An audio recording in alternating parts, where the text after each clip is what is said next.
E aí, Giovana Kiel, a senhorita gostou do que viu ou marromeno, Giovana? Boa noite. Boa noite, Thay. Boa noite para nossa audiência.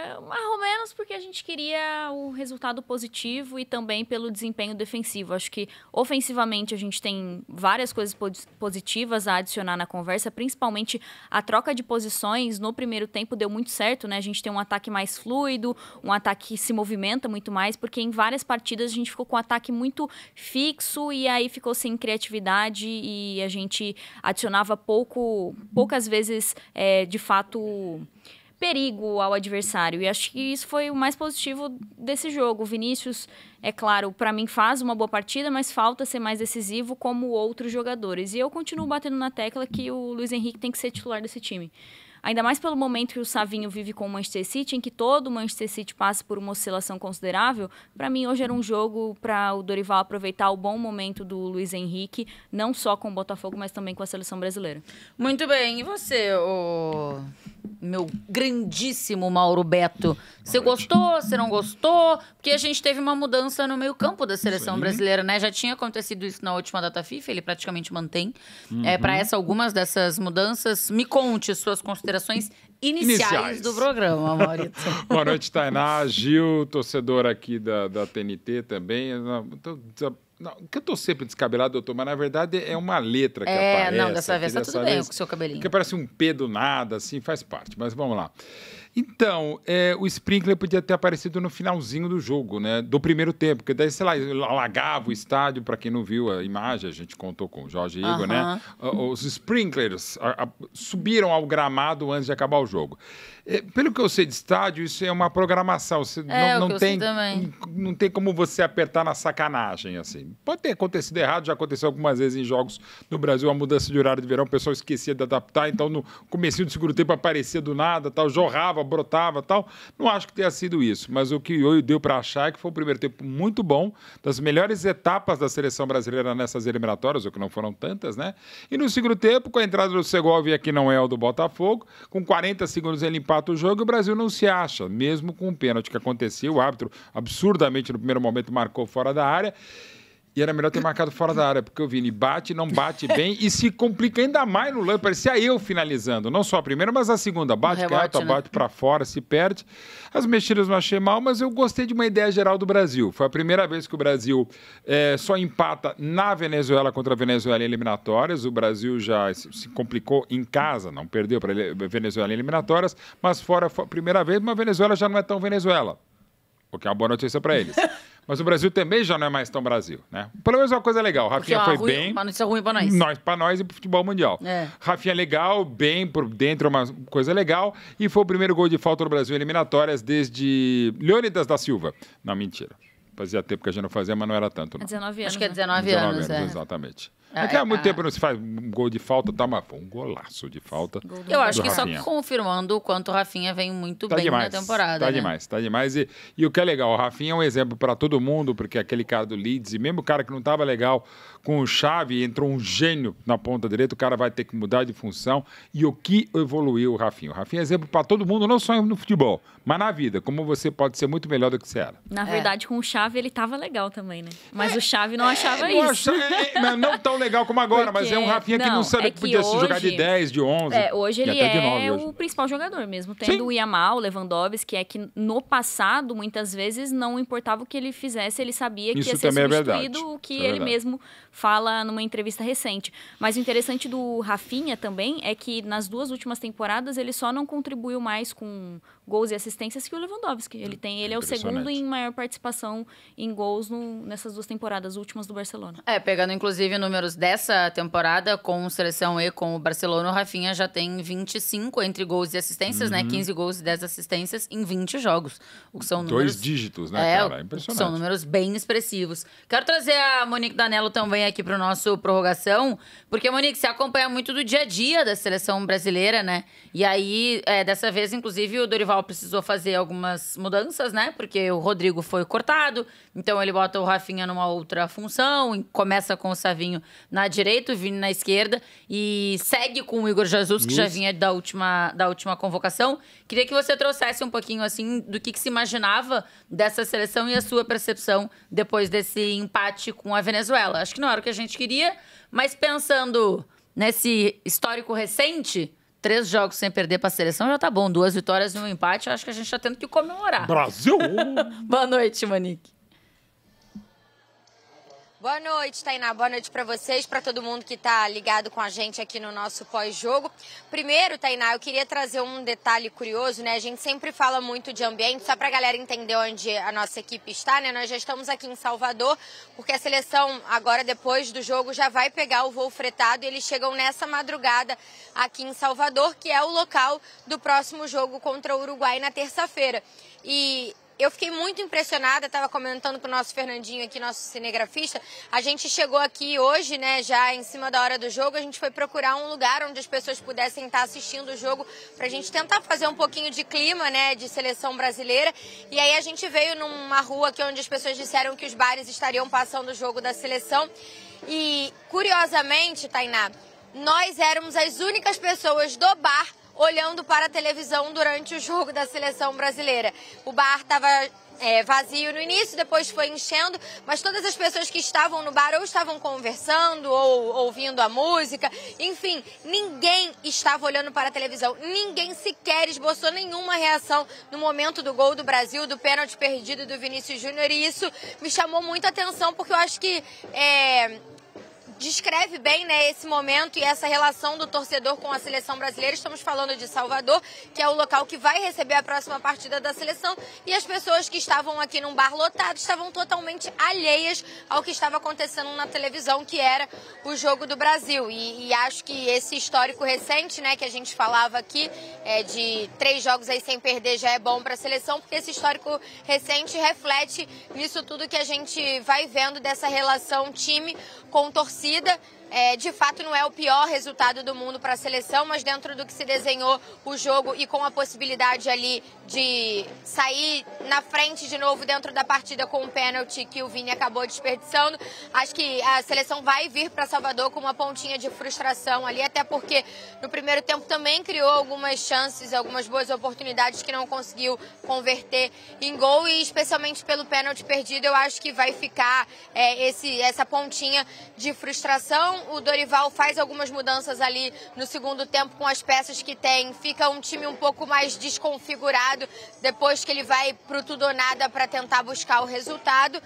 E o Brasil sai, né, dessas eliminatórias com 2 resultados iguais contra a Venezuela, com o Diniz empatou em Cuiabá e agora com o Dorival empata também em Maturim e não consegue vencer a Venezuela nessa data FIFA. Acho que a gente pode até debater, imagino que vocês vão debater, Tainá, a escolha ali do Vini para ser o batedor. Na hora que o Rafinha pegou a bola, eu até falei aqui, acho que é o melhor, porque o Vini já tem uma pressão imensa em cima dele. E aí ele passa pro Vinícius e eu a todo tempo me questionava, será que precisava de mais essa pressão pro Vini? Eu sei que ele é o nosso principal jogador, que o natural seria que ele pegasse a bola para resolver, mas dentro do contexto e pelo momento que o Rafinha vem vivendo, talvez ali a escolha pudesse ser pelo Rafinha para bater esse pênalti. Não sei o que vocês acham, vou deixar essa bola aí para vocês no estúdio.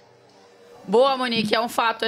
Eu pelo menos, eu e o Mauro, a gente estava essa hora juntos, né, na redação, e houve esse debate ali em relação a quem é que vai bater. Ah, mas é o Rafinha que vai bater? Mas tem que deixar pro Vini, acho que vale a pena deixar pro Vini. O Rafinha já fez o dele. Falei, cara, se tivesse 3-0, eu acho que tudo bem você oferecer para quem não é o batedor. É que eu não sei se existe esse ponto definido na seleção brasileira, quem é o batedor.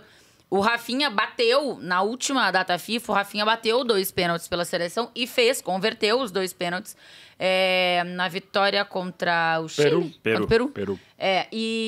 Só que o Vini não estava convocado. Sim. Então, acho que esse é um ponto importante da gente trazer aqui. Agora... na Copa América, com o Vini em campo, quem bateu foi o Paquetá, não foi? Foi o Paquetá. O Paquetá. Eu deixaria o Vini bater. Até porque ele que sofreu pênalti, um cara já bastante impressionado. Tem que ser o Rafinha. Eu acho que o melhor o desempenho, sim, mas não sei se também está definido essa coisa do batedor oficial. O Vini é o batedor no Real, né? Então, assim, ele e o Mbappé, eles têm alternado. então, mas o primeiro é o Vinícius, né? Mas tem alternado, eles têm alternado. Eles dão alternado. Não, na vez que o Mbappé bateu primeiro, o Vinícius deu a bola pra ele bater. Assim, mas eles têm alternado. Eu acho que até o Ancelotti falou. O Vinícius batendo o primeiro e ele batendo o segundo. E na vez que o Mbappé bateu, o Vinícius deixou. O Ancelotti disse que eles decidem no campo. Eu não vejo problema algum do Vinícius bater, o problema é não ter feito o gol e pra mim pior, ele perdeu 2 pênaltis, eu não sei o que é pior, a má cobrança ou o rebote que ele parecia o Mauro Betting finalizando de canhota. Mas eu acho que a Monique traz um ponto que eu não sei assim, né? Porque tem 2 lados desse ponto que a Monique traz. Tem o ponto que ela traz de um Vini que tem mais pressão na seleção brasileira, ao mesmo tempo que tem o ponto de o Brasil está vencendo por 1-0. Não, tava 1-1 já, é mesmo. Tava 1-1. Não, assim, o ponto eu discordo totalmente de deixar decidir em campo. Eu acho que tem que ter uma ordem definida lá e tem que seguir. Pode ser que o Dorival diga agora que a ordem era essa, que o batedor era o Vinícius, e ok, bateu e perdeu. Agora, decidir bater, porque um tá bem, o outro tá mal, um já fez, o outro não fez, eu sou totalmente contra isso. Putz, eu acho que tem que ter um batedor oficial. Cara, mas você acha que o jogo não te diz alguma coisa? Assim, eu não acho que o Vini fazia um jogo ruim. Acho que o Vini faz um primeiro tempo bom. Eu acho que essa foi a melhor partida do Vini em muito tempo. Mas depois... Talvez eu acho que foi a melhor partida do Vini desde a Copa do Mundo. Mas depois do pênalti, o Vini cai muito. Teve aquele jogo contra o Paraguai. Contra o Paraguai na Copa América. Então, ele jogou melhor hoje do que jogou contra o Paraguai, que ele faz 2 gols. É que pra mim... Eu achei pra mim ele jogou mais. Pra mim, ser decisivo tem que pesar mais na análise. Acho que faltou ele ser mas decisivo. Foram partidas de muito bom nível. Ele criou muito, então, mas se você comparar a partida do Vinícius às últimas, essa partida de hoje foi muito boa. Porque o fato dele não ser decisivo, inclusive, pesou no placar final e na pontuação. Pesou, mas ele perdeu e... O doutor Sócrates tinha uma grande frase, ele perdeu um pênalti decisivo pro Brasil na Copa de 86, o primeiro da disputa de pênaltis contra a França, que ele dizia, o grande líder é assim, quando ninguém quer bater o pênalti, você bate. E quando já tá ganhando de boa, goleando, deixa o outro bater. É isso que eu acho que tem. Não só isso, não só do resultado, mas do que o campo tá te mostrando. O campo, no jogo especificamente, entende? Não na temporada. Acho que a temporada do Rafinha é melhor do que a do Vini. Mas eu acho que o Vini é mais jogador, num todo, do que o Rafinha. Mas eu acho que o jogo, às vezes, ele pode te dar alguma informação, assim... O próprio... Quando fica ali entre Mbappé e Vini. Eu acho horrível. Eu acho ruim. Eu acho que tem que ter um batedor, cara. Eu acho que tem que ter quem treina mais decidir, esse cara é... Sim, mas se tem 2 muito próximos. Mas aí o treinador que tem que definir, vai ser esse e vai ser o outro. Eu acho que tem que vir do quadro. Sim, eu acho que tem que vir do quadro. Quem vai bater? Assim como primeiro pau você fica aqui, ou quem vai bater... E você pode ter 2 ou 3, 6% de aproveitamento e o outro tem 92%. 94% de aproveitamento. Mas você já define. Mas aí o que tem 94% de aproveitamento tá muito melhor no jogo do que o que tem 96% de aproveitamento. E aí? Isso daí não... Assim, você acha que isso não conta na hora de bater o pênalti? Historicamente, o Bebeto até hoje, o Bebeto, tetracampeão, até hoje, o Bebeto é quase que... 30 anos. Vai fazer 30 anos. O Bebeto, ele é cobrado e quase como taxado de amarelão por não ter batido um pênalti, que ele não era o batedor oficial. O La Coruña tinha o zagueiro Miroslav Djukic, que era o batedor oficial, sempre batia, toda vez batia, tinha feito, trocentos gols de pênalti no campeonato. Última rodada, se não me engano, acho que na época eram 24 times, última rodada do Campeonato Espanhol, o La Coruña, pênalti pro La Coruña, se fizesse o gol, seria campeão espanhol. O Djukic pegou a bola, bateu e perdeu. Ele era o batedor, tinha feito todos. E aí o pessoal diz, não, o Bebeto tinha que ter pego e bater. Eu sou totalmente contra. Não. O cara era o batedor oficial. Eu defendo que sempre tem o batedor oficial. Sempre tem lá no quadro. Bola parada da direita, fulano. Bola parada da esquerda, Beltrano. E tudo aí. Pênalti, fulano. Então, assim, se não tem ele, segundo, às vezes o pessoal faz isso. Terceiro, se não tem os dois, terceiro. Eu defendo que tenha isso. Então, assim, pode ser que ele diga agora, pode ser que eles tenham resolvido lá no campo. E a coisa maluca, porque, por exemplo, o golaço de falta do Rafinha não era pro canhoto bater, né? Não era pro canhoto. E aí ele vai lá e faz. O golaço que ele acabou fazendo, né? Mas o pênalti eu tô com é do bico o bico direito da área pra bater na trave esquerda do goleiro. Então, sensacional. É que eu acho que ali na hora eles não pensaram muito no errar, né? Eles pensaram mais E o Vini Ninguém Júnior, né? pensa, né? Ninguém eu É acho o que Vini Júnior, não sou eu Rafinha batendo pensou assim, pênalti. é o momento do Vini ganhar a confiança. Então, eu não sei. Fazendo um Eu não grande sei. Eu quero ouvir o jogo Dorival e- se ver...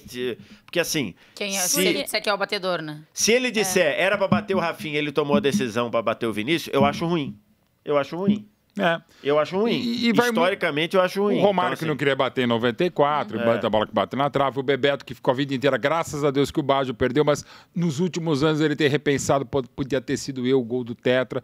E, de novo, vamos mudando as coisas, né? O doutor Sócrates mesmo lembra um pênalti famoso num derby, que ele assume, tava 1x0 Palmeiras, sai o pênalti aos 40 do segundo tempo, semifinal do Paulista, ele fala, não, deixa que eu vou bater, tal. Ele põe a bola e o Sócrates fazia isso. Ele botava a bola lá pro goleiro, virava as costas pro goleiro, e aí virava de vez e batia. Na hora que ele vira as costas pro goleiro, ele vê o time inteiro de costas. Morrete mesmo. Depois ele bate, manda no ângulo e depois xinga todo mundo. Fala, pô, pro inferno, cara. Pô. É, assim...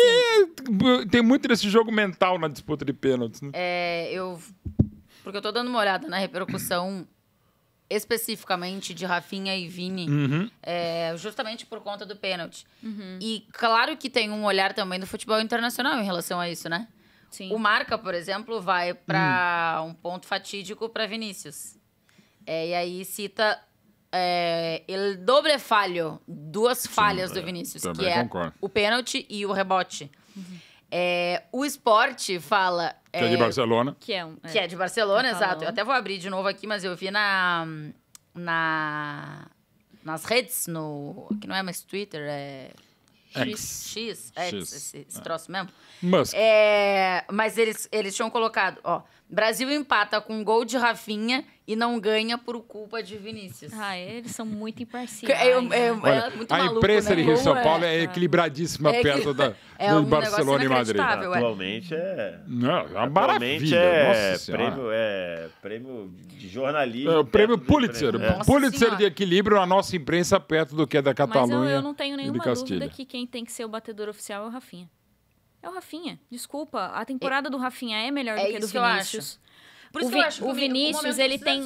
definitivo aí também. Porque o Vinícius, ele tem grandes jogos nessa temporada, mas tem jogos que ele também não entregou nada. E um dos jogos em que todo o Real Madrid foi ineficiente foi exatamente o El Clássico, em que o Real Madrid toma uma pancadaça, com o Rafinha jogando muito em campo. E tem outra coisa, o Rafinha já entregou mais para a seleção brasileira do que o Vinícius. E só para finalizar, você também adiciona uma pressão a mais do Vinícius. O Vinícius precisa se estabilizar primeiro para ter uma grande responsabilidade dessa. Esse é um bom ponto, porque o pênalti perdido apaga um bom jogo do Vinícius. Sim.